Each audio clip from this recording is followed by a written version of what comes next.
Thanks, everyone. Australian captain Steve Spick here ahead of Zazo's first NRMA insurance test here tomorrow. Has anyone got any questions to Steve? We're going to have to raise our hands, guys, so we hit this in some sort of order. Right, so. Yes, sir. So did we settle on an 11 yet? We have, yeah. I think most of you have already put it out. So it's, as a lot of you have said, so Doggett and Weatherald are going to make their debuts, which is extremely exciting. It's going to line up Weatherald, Usman, Marnus, myself, Hetty, Greenie, Alex Carey, Nathan Lyon, Boland, Doggett, Starc. Not in that order with the tail, but top six, that order. Obviously, when Payne now out and Cummins, people are saying it might be a closer match than expected. Some Aussie fans are maybe disappointed, but as a bit of a cricket Nuffy and Ashes lover yourselves, are you excited for the challenge?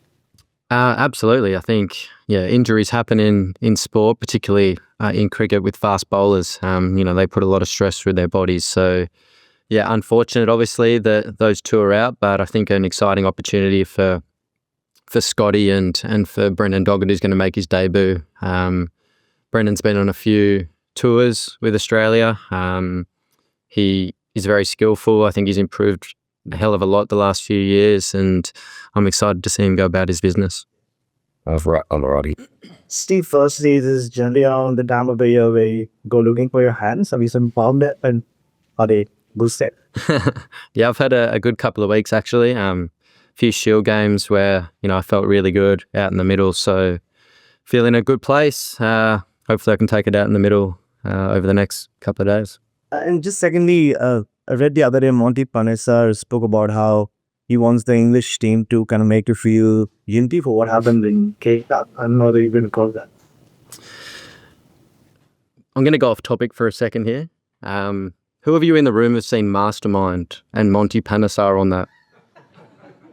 Any of you? Yep. Yeah. Well, those of you who have, you'll understand where I'm coming from. And those of you who haven't, do yourself a favour because it's pretty comical.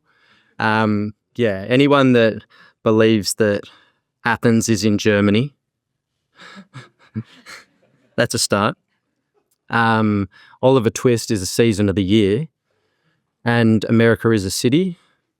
Doesn't really bother me, those comments. So, that's as far as I'll go with that one. Oi. Stokes, do you think by 90 since the started the series as a test captain, you feel like they're a much different person out compared to, I guess, previous times when you captain? Because you seem like a lot more relaxed in the way you go about things, or the way you approach to batting and events and everything. Yeah, I'm pretty chilled. I think I've learned a lot over my journey, and the couple of times that I've stood in for Paddy, I've tried to be pretty relaxed and let the game play. And obviously I've got to do it my own way out there and have my own style. But I'm a lot more relaxed these days, chilled, and let the guys go about their work. And Steve, Jake looked like he's felt really comfortable across the course of the week. The Debutants always got to bring some pressure, but in the Ashes, I guess there's extra spotlight. What have you seen of him this week? Any confidence heading into tomorrow? Yeah, I watched him bat in the nets pretty closely the last few days, and they were pretty tricky nets, fast, bouncy, and a lot of seam. And he's got a lot of courage. He just goes in there. I don't think he faces any of the sidearms or anything. He wants to face bowlers the entire time, and the guys were charging in, bowling fast. So he took it on. He was getting in really good positions. And he goes about it a certain way. So, he's been selected for his performances over the last 18 months in particular. He's batted exceptionally well up the top of the order for Tasmania, and hopefully he can bring that to the test arena. I'm really excited for him. He's worked hard for a long period of time, and I think he's going to complement Uzi pretty well up top. Ollie, Louis, Ben. Steve, how tough was it to leave bowl out after the jog he's done you guys this year?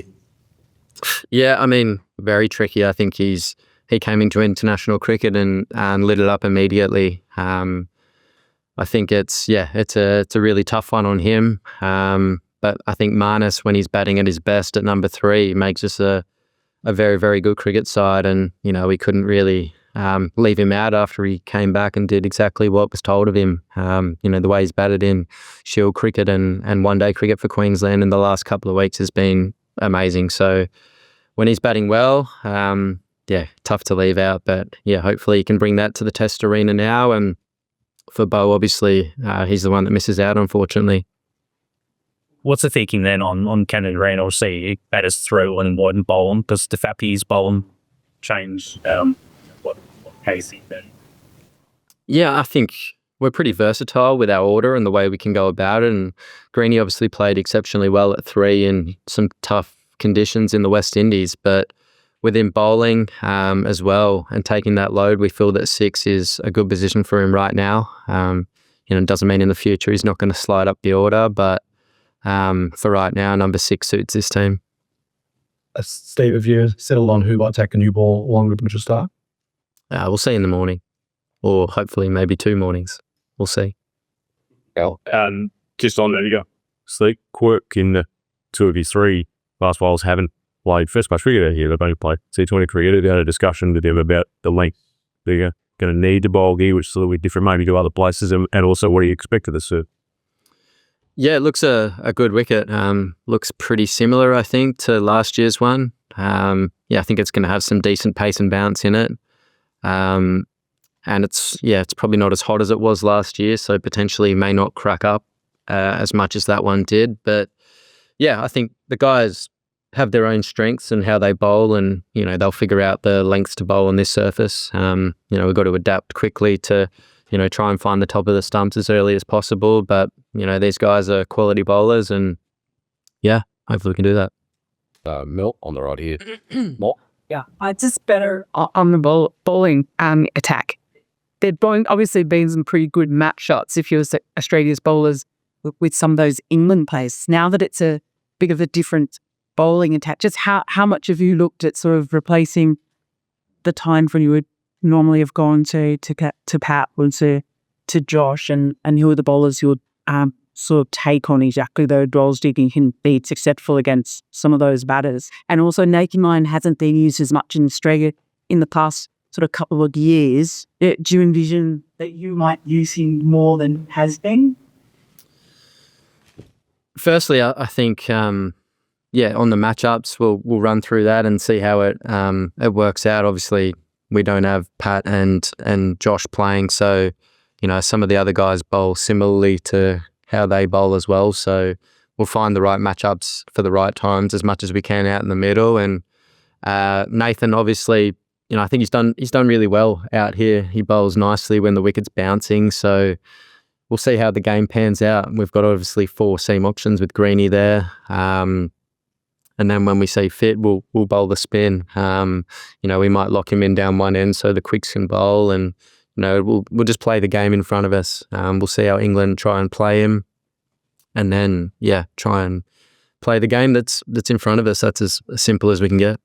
Good job. Steve, just give us a couple of your thoughts on Ben Stokes and how he's captained England, and you obviously got a pretty close look at that in 2023. And there's also this view of him that it's not necessarily a good idea to get him angry or roll up, because there'd been some pretty good performances when that's happened. Like just on his mindset as well.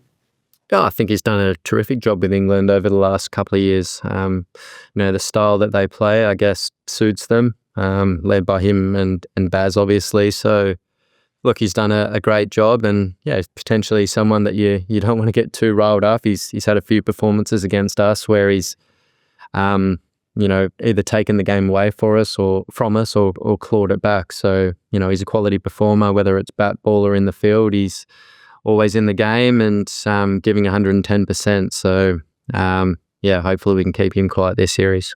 Cool. Steve, there's been a lot of build up to this series, lots and Riven Love.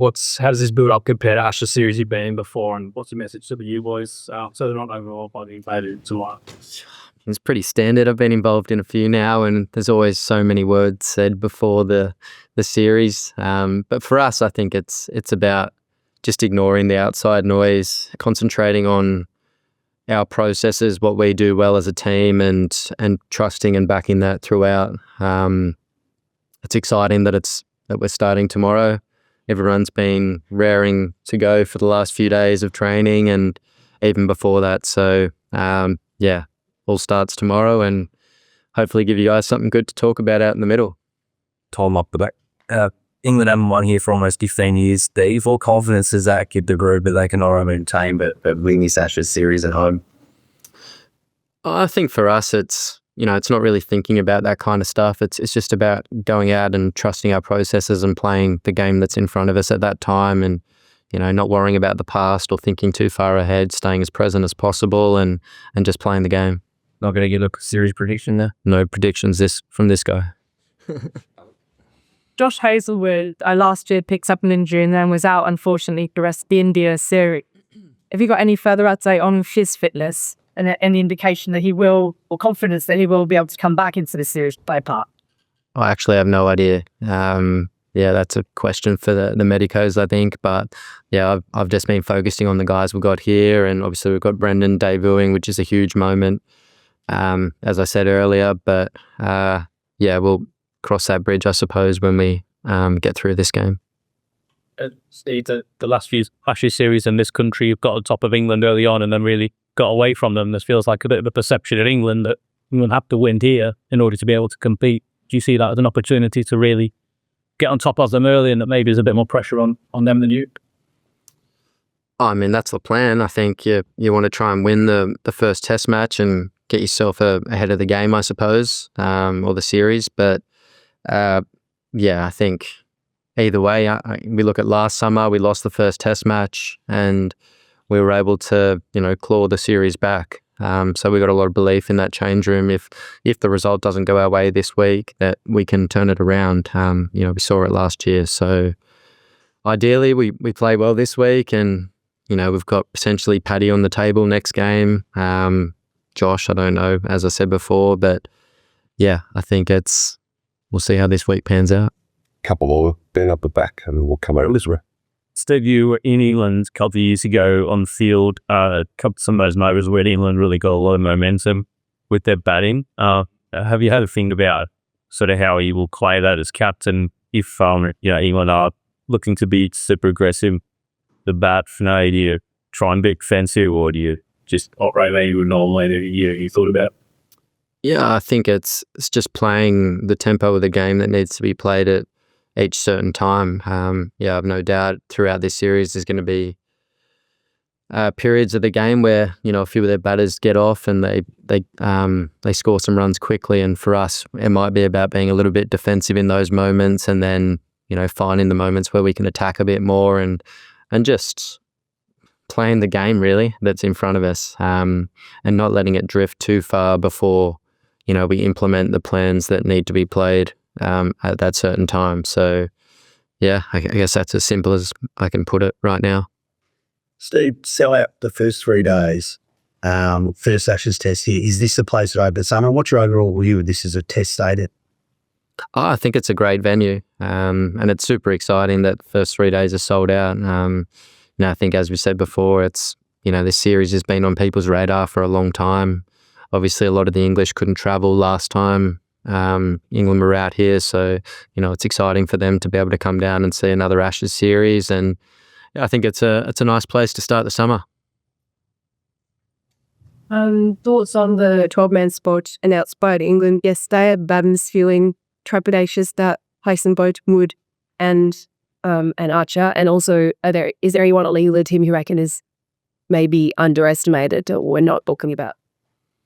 I'm not sure. I think it's, they've got a good lineup. They've got good bowlers in their team. For the conditions, they can play how they like. Obviously, there's a spinner in the mix there in their 12 as well. So, it's we've gone with a spinner. We think he can create good pace and good bounce and a little bit of purchase out of this wicket. So whether they go with a spinner, I'm not sure. That's up to them. But we'll wait and see how the game pans out over the next 5 days.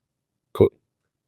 You spoke before about or touched on Raymond's Cabelli, or maybe the skills that he's added. Can you elaborate a little bit on that? And also, what's it like to facing Lashri at the tends to all, but yeah, it's a lot to face. No, I haven't played him in a game before from memory, or maybe a Shield game close to 10 years ago. But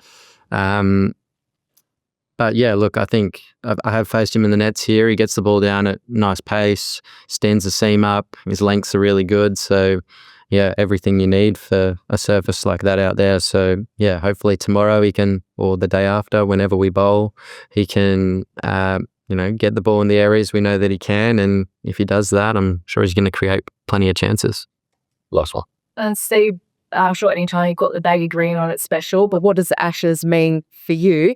And is it the hype, is it the media, the buy-in, or maybe history that gets you excited about? Oh, I think all of the above. I think it's a great series. We love coming up against England, and it's, the Ashes is the pinnacle, I suppose, for an Australia or an English cricketer. So, we're super excited to get the series started. As we said before, the first 3 days are sold out, which is outstanding. And I'm sure there's going to be plenty of viewers on TV, both here and back in England as well. So hopefully we can put on a really good show and entertain plenty of people. Thanks, everyone. Thank you.